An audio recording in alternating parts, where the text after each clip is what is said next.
Hello everyone, welcome to the session. आज का ये जो सेशन है session number 5 of general test, और स्पेसिफिकली हम इसमें अभी जनरल साइंस को डिस्कस कर रहे हैं।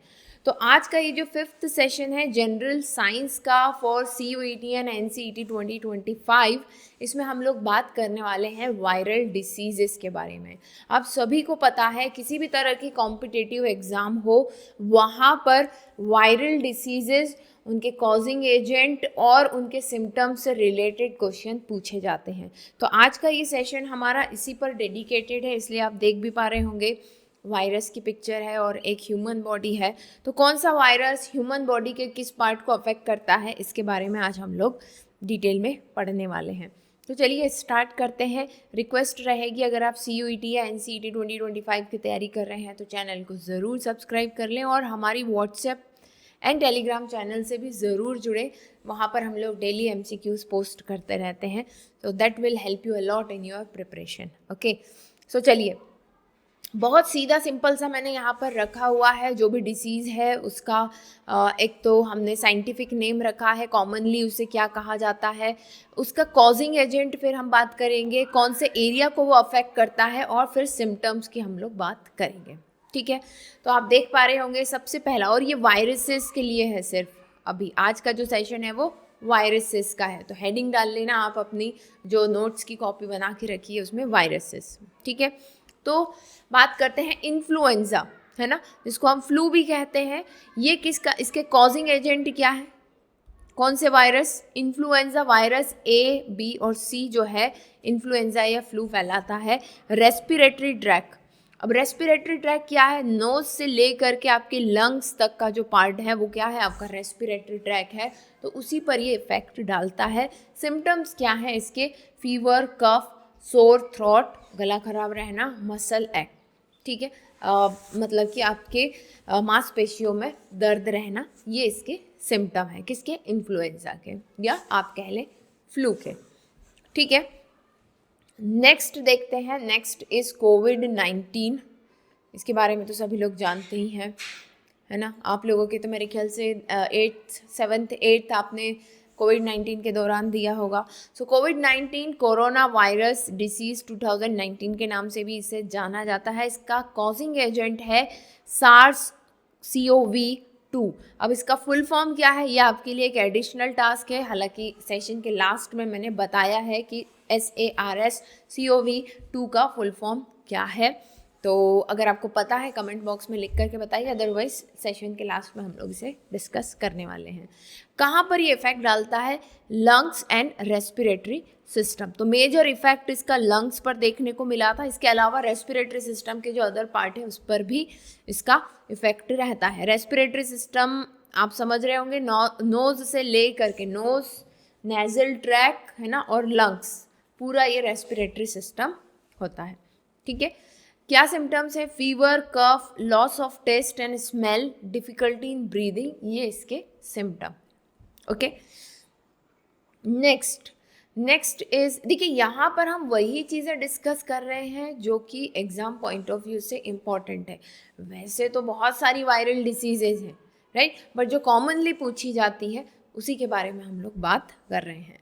सो डेंगू, कई लोग इसे डेंगी भी कहते हैं। तो डेंगू वायरस, ये डेंगू फीवर भी कहा जाता है, डेंगू वायरस के कारण होता है। ये इफेक्ट क्या करता है? ये ब्लड में एंड इम्यूनो सिस्टम में, ब्लड एंड इम्यूनो सिस्टम को। Immuno system actually it's a very complex system जिसमें डिफरेंट टाइप्स ऑफ सेल्स होती हैं। एक्चुअली वो मिलकर के हमारी बॉडी का इम्यूनो सिस्टम बनाती है। इम्यूनो सिस्टम में खैर आउटर लेवल पर जो हमें प्रोटेक्ट करता है उसमें तो स्किन भी आती है, बहुत सारी चीज़ें होती है इम्यूनो सिस्टम में, बट मेन रोल जो होता है वो सेल्स का होता है इसमें। ठीक है, जो कि ब्लड में प्रेजेंट होती है, इसीलिए यहाँ पर लिखा है ब्लड एंड इम्यूनो सिस्टम। क्या होता है डेंगू में? High fever, severe headache, joint and muscle pain and rashes होते हैं। ठीक है, बॉडी पर। ओके, तो अच्छा, ये तो इसका कॉजिंग एजेंट है। Dengue virus is the causing agent of dengue, but ये फैलता कैसे है? स्प्रेडिंग एजेंट क्या है? तो आपको पता होगा, एडीज मॉस्किटो, है ना, just second, AE DES, Aedes mosquito. इसकी बाइट से मतलब ये मॉस्किटो काटता है तो डेंगू होने का खतरा रहता है। ठीक है, चलिए नेक्स्ट है मिजल्स। मिजल्स कहा जाता है, मिजल्स वायरस होता है। किस पर इफेक्ट होता है इसका? स्किन पर, मतलब कि आउटर लेयर पर बॉडी के, एंड रेस्पिरेटरी सिस्टम पर। ठीक है, then fever, cough, runny nose and rashes on body, ये इसके सिम्टम्स हैं। ओके, ये कैसे स्प्रेड होता है? तो ये डायरेक्ट कांटेक्ट में अगर आप आते हैं इन्फेक्टेड पर्सन के थ्रू एयर, थ्रू वाटर, है ना, सो उससे मीजल्स जो है ये फैलता है। आगे चलते हैं और बात करते हैं hepatitis B. Okay, so hepatitis B को हेपेटाइटिस बी कहा जाता है and its causing agent is hepatitis B virus, जिसको HBV भी कहा जाता है शॉर्ट में। लीवर को ये इफेक्ट करता है, जॉइंडिस मतलब कि पीलिया, फैटिग मतलब कि थकान, एब्डोमिनल पेन मतलब पेट वाली जगह पर, और डार्क यूरिन जो है इसके सिम्टम्स हैं। ठीक है, अगेन ये कॉन्टेक्ट इन्फेक्टेड पर्सन के कांटेक्ट में आने से फैलता है। और लीवर जो आप ये देख पा रहे होंगे यहाँ पर, है ना, that is the biggest gland in our body. Okay, उसको इफेक्ट ये करता है। Right, now next hepatitis C. So again hepatitis C को हेपेटाइटिस भी कहा जाता है normally. Hepatitis C virus HCV, ये भी वायरस, ये भी लीवर को ही अफेक्ट करता है। ठीक है, then jaundice, nausea. Nausea means जैसे कि एक तो होती है वॉमिटिंग, मतलब उल्टी हो जाना। नोजिया मतलब ऐसे बार बार लगना कि हमें वॉमिट आ रही है, that sense is known as nausea. Fatigue, liver and liver damage इसमें होता है। ठीक है, देन है आपके पास रेबीज। अच्छा, एक चीज़ यहाँ पर आपको जानना ये ज़रूरी है कि हेपेटाइटिस सी जो है ये ज़्यादा डेंजरस है, more dangerous than hepatitis B. Hepatitis B के वैक्सीन अवेलेबल हैं, बट हेपेटाइटिस सी के तो वैक्सीन भी अवेलेबल नहीं है, so it likely to develop in a more chronic disease. ठीक है, तो अगर आपसे पूछा जाता है हेपेटाइटिस बी और सी में कौन सा ज़्यादा डेंजरस है, so hepatitis C is more dangerous. Okay, now moving to the next, yes, rabies. ठीक है, सो रेबिस जो है, रेबिस ही कहा जाता है, रेबिस वायरस का नाम है एक, एंड नर्वस सिस्टम पर ये इफेक्ट डालता है। आप देख रहे होंगे नर्व्स, है ना, अभी हमने पढ़ा भी था एक लेक्चर जो साइंस का किया था, उसमें नर्व्स के बारे में हमने पढ़ा था। Now fever, muscle weakness, okay, and paralysis. Now हॉल्सिनेशन ये क्या है, इसको समझिए ज़रा। हॉल्सिनेशंस मीन्स ऐसा नहीं लगता सब दुनिया घूमती हुई सी, चक्कर आना जैसा टाइप का कुछ। ठीक है, इल्यूजन सा दिखता है हमें सारी चीज़ें, तो वो हॉल्सिनेशन है। सो रेबिस में इस तरह की चीज़ें होती हैं। कैसे होता है आपको पता ही है, जो स्ट्रीट डॉग्स होते हैं उनके सलाइवा में इसका वायरस पाया जाता है। राइट, तो अगर कोई सड़क का कुत्ता आपको काट लेता है तो फिर आपको इमीडिएटली रेबिस के इंजेक्शंस लगवाने होते हैं। ठीक है, इफेक्टिंग एरिया क्या है इसका? नर्वस सिस्टम है। Okay, next is polio. Poliomyelitis जो है ये पोलियोमिलाइटिस भी कहा जाता है, पोलियो वायरस होता है ना, और नर्वस सिस्टम पर इसका अफेक्ट रहता है। Fever, headache, muscle stiffness and paralysis. तो एक्चुअली में इसका जो इफेक्ट है नर्वस सिस्टम के साथ साथ मसल्स पे भी है। तो इसमें मसल्स इतनी ज़्यादा स्टिफ हो जाती है, मतलब आप समझ लीजिए कि कड़क इंद्रधनुष की तरह वो कमान होती है ना, उसकी हम खींचते हैं उस तरह से, तो इतनी टाइट हो जाती है, तो इंसान बिल्कुल बेंड हो जाता है इसमें, मसल्स इतनी ज़्यादा स्टिफ हो जाती हैं इसमें। ठीक है, सो पोलियोमाइलिटिस। ओके, नेक्स्ट पोलियो के बाद पूछा जाता है सबसे ज़्यादा जो कि है chicken pox. Now chicken pox is varicella. Varicella virus के कारण होता है। वेरिसेला रोस्टर वायरस भी इसे कहा जाता है। ठीक है, इफेक्ट कहाँ पर होता है? स्किन और नर्व्स के ऊपर। इची, रैशेस, फीवर एंड फैटिग इसके सिम्टम्स हैं। ओके, अगेन डायरेक्ट कांटेक्ट में आने से जो है ये इन्फेक्शन बढ़ता है। Most of the viral diseases का यही है कि डायरेक्ट कांटेक्ट में अगर आप इन्फेक्टेड पर्सन के आ गए, because most of the viral diseases are communicable. Okay, then फिर है HIV एड्स, जो कि सबसे ज़्यादा पूछा जाता है, acquired immuno deficiency syndrome. So human deficiency virus के कारण ये होता है, HIV, है ना, इसका फुल फॉर्म आपको याद में रखना है। इम्यूनो सिस्टम को ये इफ़ेक्ट करता है, weight loss, fatigue, recurrent infection. Actually में ये जो एड्स है, acquired immuno deficiency syndrome is actually collection of different diseases.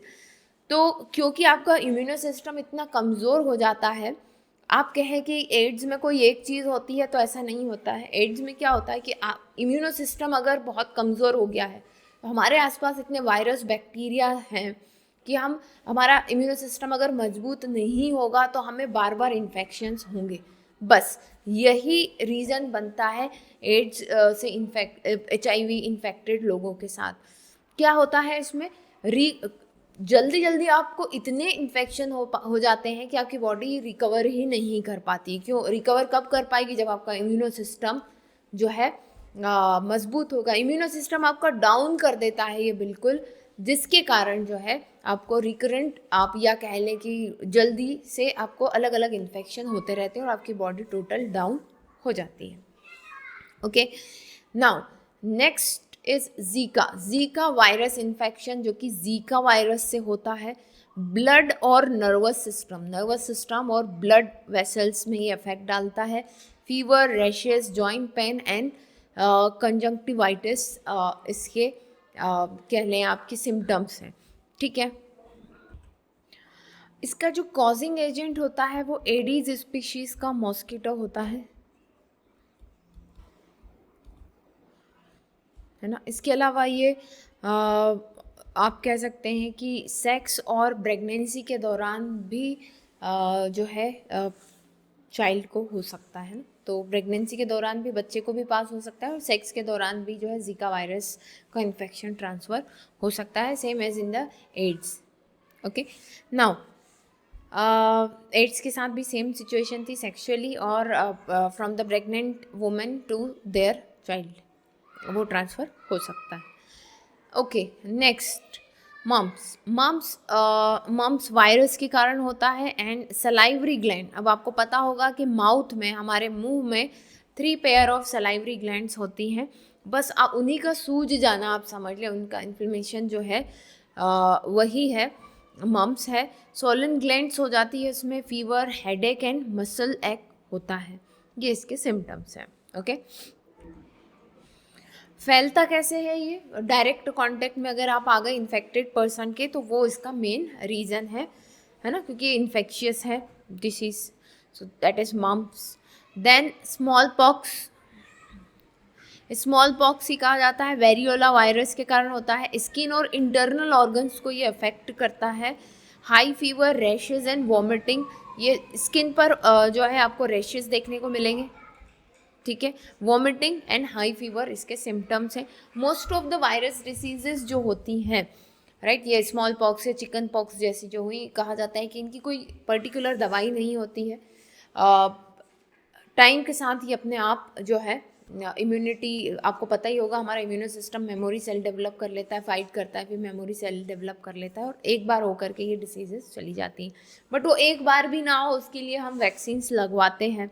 Vaccine कैसे क्या काम करता है उसके ऊपर हम अलग एक सेशन में बात करेंगे। ठीक है, नाउ देन इबोला वायरस अभी काफ़ी फेमस था, है ना, आपने देखा होगा। इबोला वायरस मतलब कि बहुत ही बुरी तरह से इसमें पर्सन इन्फेक्टेड हो जाता है, और मैं कोशिश करती हूँ आपको यहाँ पर तस्वीर दिखाने की।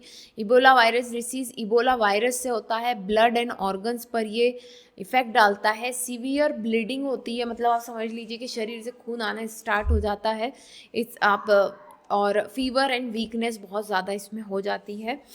ठीक है, कोशिश करती हूँ मैं आपको कि फ़ोटो दिखा पाऊँ इसकी। तो ये देखिए, काफ़ी ख़तरनाक ये एक्चुअली में वायरस है, और इसमें आप जिसको हम कहते हैं ना लोकल लैंग्वेज में बहुत जैसे होल हो जाते हो शरीर में, कुछ इस तरह हो जाता है, वहाँ से ब्लडिंग आना स्टार्ट हो जाती है। सो इट्स वेरी मतलब कि देखने में और महसूस तो कोई क्या करता होगा, बहुत पेनफुल ये जो है इन्फेक्शन है। और जब ये फैला था 2014 के आसपास पहली बार, तो इतना जो जाता था, जो ठीक देखने गया उसे हो गया, मतलब कि जैसे कोरोना था ना, बिल्कुल उसी तरह था। तो काफ़ी उसमें फिर प्रिकॉशंस वगैरह लेनी पड़ी। तो ये देखिए, आई ब्लीडिंग, रेस्पिरेटरी सिस्टम पर इसका इफेक्ट है, मसल पेन है इसमें, fever, headache, weakness, internal external bleeding सब होता है, joint pain, skin rashes, digestive system पर इफेक्ट है, नोजिया, वही मैंने कहा कि उल्टी जैसा होना, डायरिया, वोमिटिंग, एब्डोमिनल पेन, ये सारे जो है इसके सिम्टम्स हैं।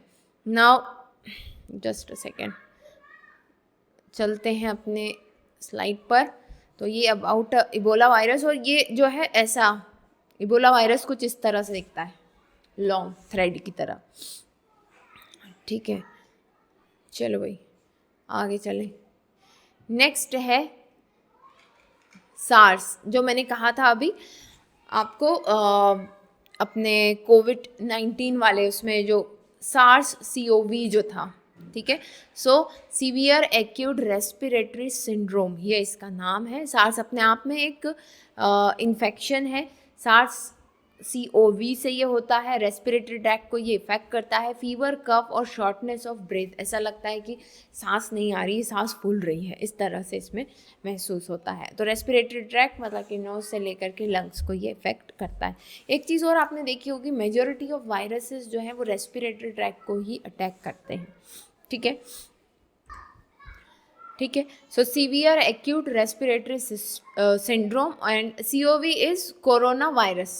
CoV is corona virus. वो जो था, जो हुआ था 2019 में, वो SARS-CoV-2 था।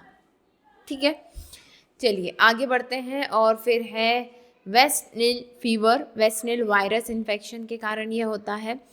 ओके, एंड नर्वस सिस्टम पर इसका अटैक होता है। Fever, headache, muscle weakness and confusion होना, ये इसके सिम्टम्स हैं। ठीक है, तो ये थी कुछ मेजर वायरल इन्फेक्शंस जो अक्सर एग्जामिनेशन में पूछे जाते हैं। इसके अलावा भी जब हम MCQ फॉर्मेट में पढ़ेंगे तो आपको काफ़ी सारे और नए वायरसेस के बारे में जानने को मिलेगा। सो आई होप ये सेशन आपको हेल्प करेगा आपकी अपकमिंग CUET और NCET एग्ज़ाम में। फिर जल्दी मिलते हैं नेक्स्ट सेशन में, तब तक के लिए best of luck and bye.